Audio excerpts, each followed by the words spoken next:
Truck Time with HASA. I'm Shaun. We got a good friend here, Lee Asbridge with Wilson Pools. Hey folks. So Cartersville, Georgia.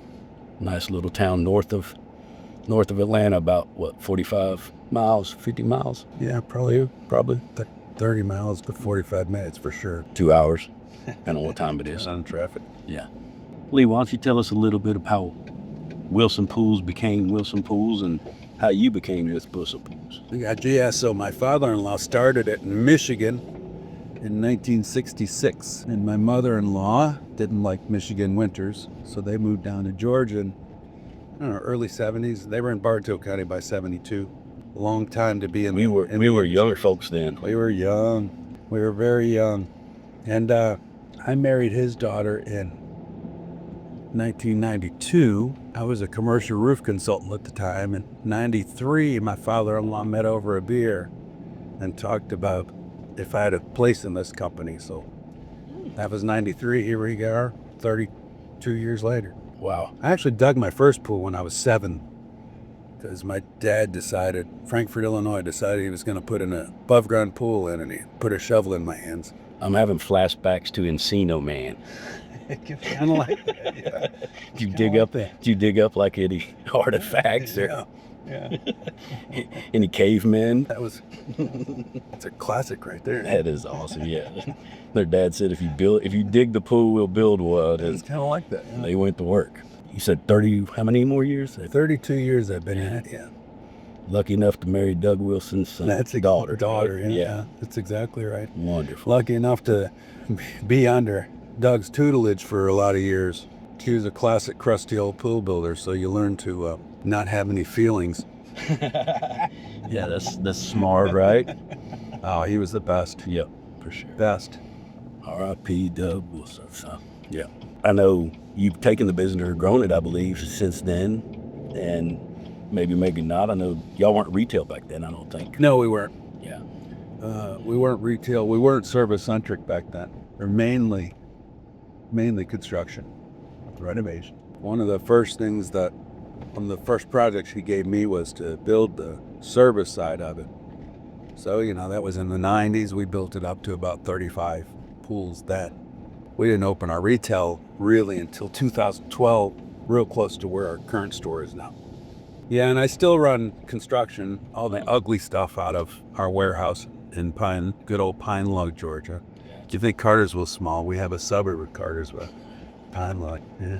And how far out will you spread from, let's call this home base in Cartersville? How far? Yeah, so we kind of have picked zip codes that are 30-mile radius. I try to stay in that. As far as our service route goes, really construction too, we have a way of tiering out the program so that there's more money to be paid if we're going out farther just because of the time element. Mm-hmm. And year-round, I mean, we're in Georgia, so. That's right. Yeah, lucky that way.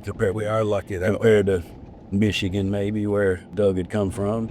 Yeah, for sure, yeah. Different climate up there. With the weather here, what kind of challenges do you have down here with weather? Yeah, so there's a few things. We're farmland too. A lot of it is farmland. You get right outside of Cartersville, it's mostly farmland. So, in Georgia, it gets cold enough for long enough to where pipes will still freeze and break, but it's also warm enough to where people that have had pools for a long time will not winterize their pools because they never have. You don't have a problem until you have a problem. Right. In farmland, they spread, there's no other way to say it, they spread chicken shit. They spread chicken manure on the fields, and so you get a lot of airborne stuff. So you get a lot of mustard algae. One thing that we probably share with the rest of the world is a lot of our pools, by the time that people come to us, if they're not our normal customer, on the retail side, they've been buying box store stuff and not the good stuff, so they're overloaded with stabilizer, and they're very sad when we tell them they have to pump their pool in. They've spent all this money on chemicals, right? It didn't work because they weren't getting good advice. And then, all in all, really, water's pretty cheap where we live, Right, it is. Here in Georgia, and it amazes me that there's such a pushback on pumping down and getting rid of the bad stuff out of the pool, if that's what needs to happen. So, Right. as you said, agriculture, they might be on wells and they might We have a lot of truly wells. be a problem. So, We have a lot of wells. what type of sanitizers do you use mostly in your marketplace? Mostly around here, we're using salt systems.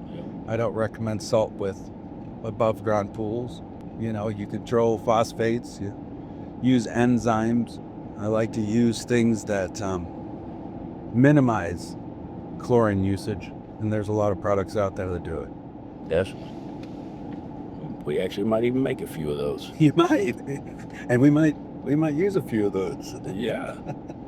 So, speaking of vendors, I mean, what makes you pick and associate yourself with any of the vendors you do? You deal with a bunch of them, I know. What plays into your business decision with a vendor? Yeah, that that's makes you want to do easy. business So with? there's number one is if the product works. That's number one.